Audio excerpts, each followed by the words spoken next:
We forget now, in 2008, how close this country was to being in a deep, severe constitutional crisis. Because what was this again? Repeat what you're talking about. I'm talking about the fact that when Spiro Agnew resigned in the office of, I'm talking about presidential succession. And you have the president, and then if something happens to the president, the vice president goes to the presidency. If something happens to the vice president, the Speaker of the House then becomes president. And what I'm talking about is that the Democrats were head of the House of Representatives, so they had the Speaker's chair. And so if they denied Nixon a vice president nominee, and Nixon resigned, and all the Democrats were predicting he would resign, that meant the Democrat, an unelected, nationally, Democrat, would then become President of the United States without having run for office. That'd be Spiro Agnew. No, it would be you know, and I'm blanking out on the name of the Speaker of the House at that time. But the Speaker of the House in 1973 would have been the president. Spiro Agnew had been the vice president who had been forced to resign. Okay. But the Democrat from another party, and so the Democrats were plotting behind Nixon's back. They had a little cabal going. Do you remember the name of the? I don't remember the name, but do you think it could have been anybody but Ford? Yes. Nixon was also and gotten approved. Oh, that's different. They were looking at John Connally, the former governor of Texas, as a vice presidential nominee. They were looking at Ronald Reagan, but his time had not yet come. Would anybody but Ford have gotten approved, though? That's a great question. We just don't know. Speculation, I know. It's a great what-if question, and I wish I were more competent to answer it. I'm really not. But it is an interesting question because we came so close to a coup d'etat in this country.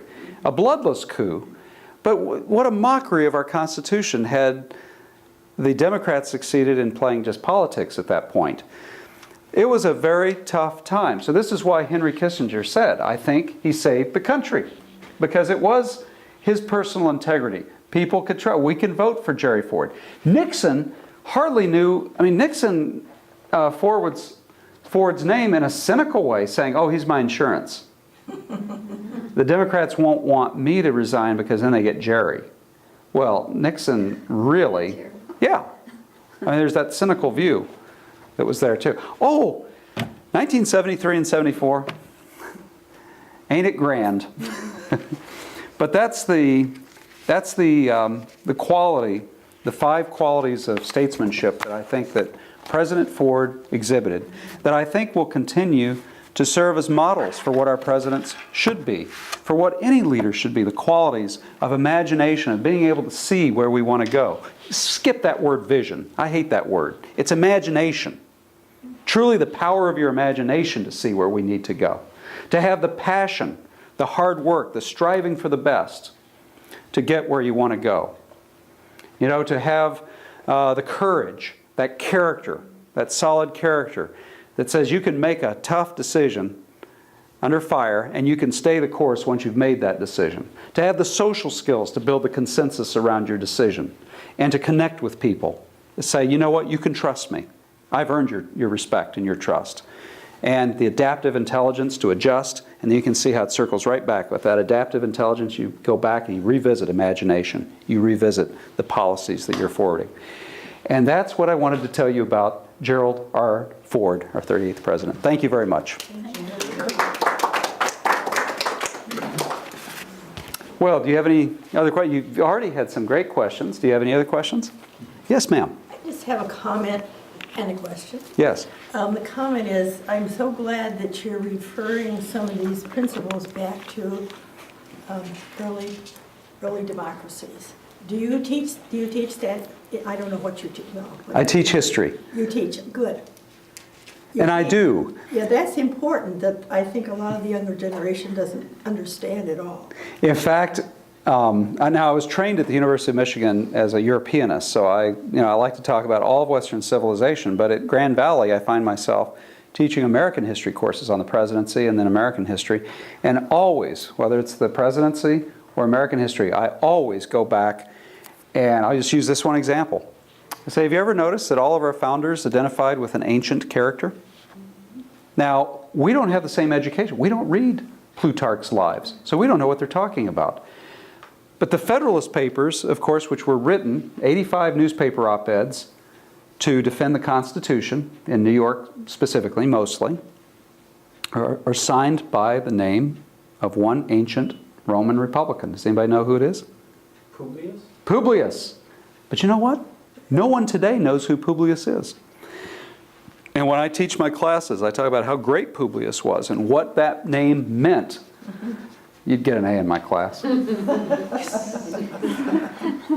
But that's the kind of education that Americans had. I mean, if you try to read the Federalist Papers today, it'll blow you away that these were newspaper op-eds, because newspaper language today is so much dumbed down compared to what it was. But all of these references to the Delian League, the Antikythonic League, and all of these words that people understood, they had in their mind what the Peloponnesian War was. They knew what Alexander the Great's campaign was. They knew what the Roman Republic struggles were and how Caesar Augustus solves the constitutional crisis of Rome and reestablishes really a monarchy.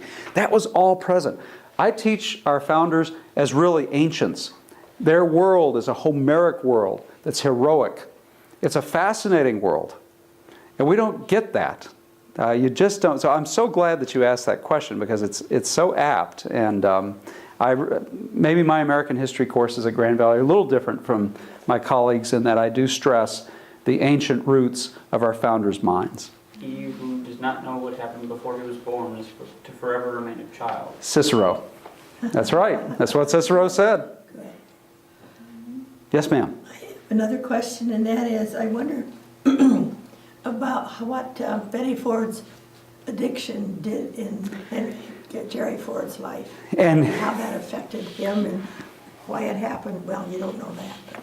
well, you know, that's another very good question. In my regular version of this talk, where I have like a full auditorium, I'm sticking to my notes a little bit more.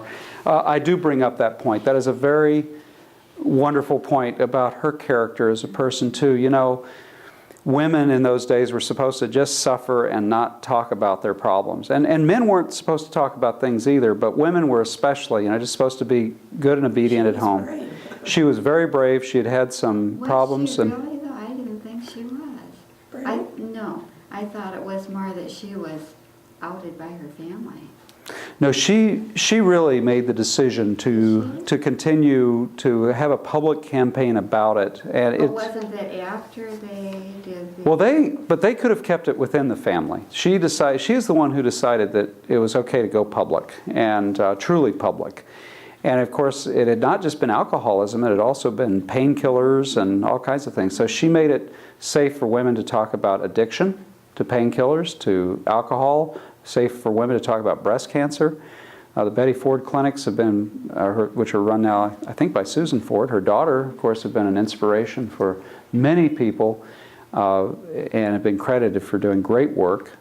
So she has just been she's a marvelous woman. She's a great lady.